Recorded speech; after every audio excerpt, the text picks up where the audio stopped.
As many industries work to adapt to a new normal due to the pandemic, some in the service industry are doing away with an industry staple. Tipping has been eliminated at some restaurants and instead replaced with fees you can now see on your bill. Showing gratitude for great service has always been a part of the dining experience.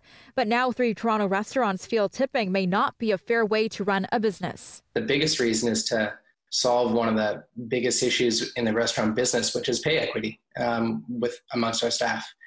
And doing away with tipping was one of the only ways to do that. The hospitality business has been hit hard by the COVID-19 pandemic.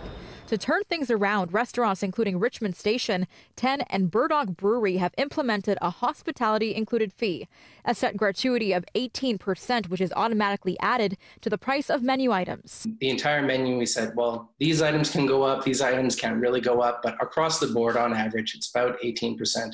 And what we've noticed over the past 7 years that we've been open is that that's about what people leave in a tip on the table.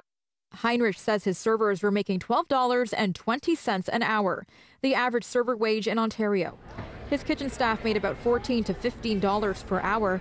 And now that tipping has been removed across the board, his staff makes no lower than $19 per hour. We're going to try to make sure that we get back to the point where people are earning the same amount that they used to earn when they received tips.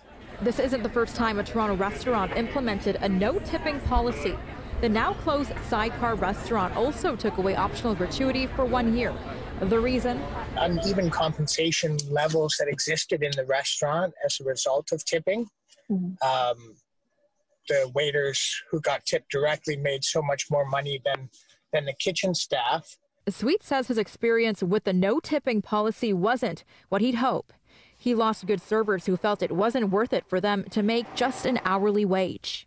On one hand, I could have done a better job of communicating with them the advantages, and I shouldn't have done it without their buy-in because I had some really good staff that left. Sweet says looking back, what may have been a better option for wage equity would have been increasing the tipping pool for back-of-house staff.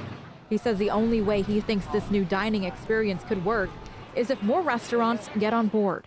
I think it's more professional to just go in and do a job for a professional wage and to do a really good job because of job pride, not because I'm going to get an extra percentage in my money.